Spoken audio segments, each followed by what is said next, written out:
Why does the United States support Israel? Well, there's a history, and a very interesting one.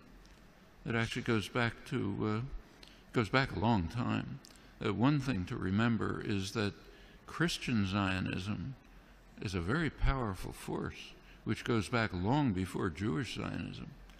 In England particularly, Christian Zionism was a powerful force among British elites. It's part of the motivation for the Balfour Declaration and for Britain's support for Jewish colonization of Israel. Remember, the Bible said, and that's a big part of British elite culture. Same in the United States. Woodrow Wilson was a devout Christian who read the Bible every day. So did Harry Truman. In the Roosevelt administration, one of the leading officials, Harold Ickes, once described the return of the Jews to Palestine as the greatest event in history. It's realizing the lesson of the Bible. These are deeply religious countries in which the biblical commands, so-called, are taken quite literally. Also, this is just part of colonization. This is the last phase of European colonization. And notice that the countries that are most strongly in support of Israel are not just the United States. It's the United States, Australia, and Canada, the offshoots of England, Anglosphere sometimes called, unusual forms of imperialism. These are settler colonial societies, societies in which not like India, not like the British in India, say, societies, South Africa was a little like this, or Algeria under the French, settler colonial societies in which the settlers came in, essentially eliminated the native population, also driven by religious principles, very religious groups driven by Christian Zionism. Those are major cultural factors. There are also significant geostrategic factors. You go back to 1948, there was actually a split between the State Department and the Pentagon in the United States over how to react to the new state of Israel. The State Department was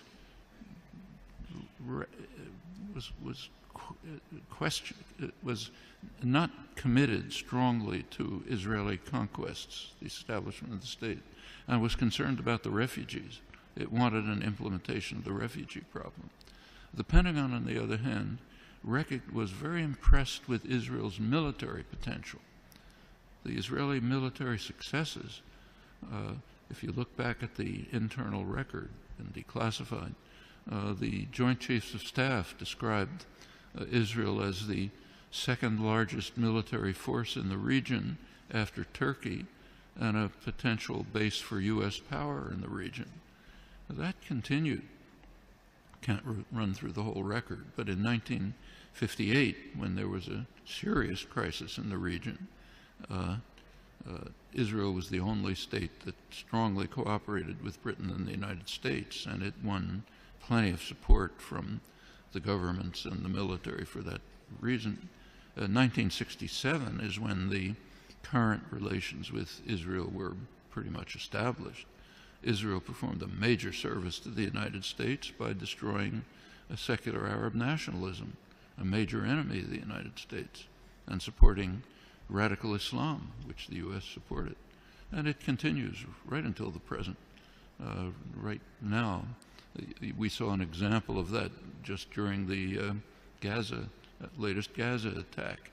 You recall that at one point, Israel began to run out of munitions during the assault, despite the fact that it's armed to the teeth.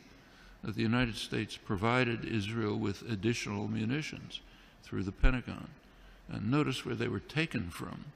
These were U.S. munitions pre-positioned in Israel for eventual use by U.S. forces. One of many signs of how Israel is regarded as essentially a military offshoot of the United States. Very close intelligence relations that go way back, many other connections. And the media tend to take up, to support the policy of the government with very few, kind of little questioning around the edges, but basically accept the policy. So, for example, take another issue. Take the US invasion of Iraq. You cannot find the phrase US invasion of Iraq in the US media, though it was obviously an invasion, a blatant act of aggression, a textbook case of what the Nuremberg trials called the supreme international crime, cannot be mentioned.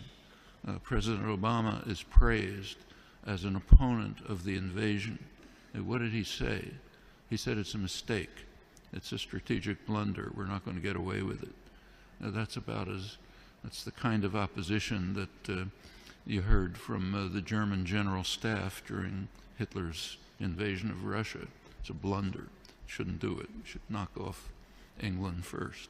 That's regarded as opposition. Same in Vietnam. There's now a commemoration underway, big commemoration of U.S. sacrifices in Vietnam.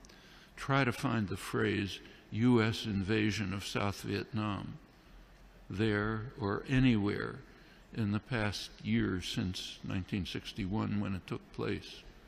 Non-existent, maybe on Democracy Now, what I write, but way out at the fringe.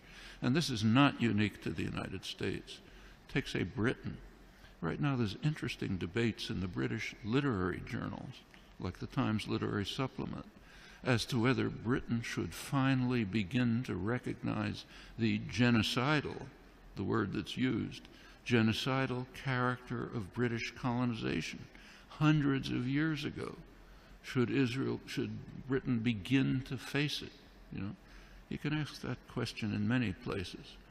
The tendency of the intellectual community to go along like a herd in support of state power, private power, is just overwhelming. Intellectuals like to think of themselves as dissident, critical, courageous, standing up against power. Absolutely untrue. You look at the historical record, that's a small fringe, and they're usually punished. The mainstream tends to be what was once called a herd of independent minds, marching in support of state power. Nothing new here. Unfortunate, you have to fight against it, not new.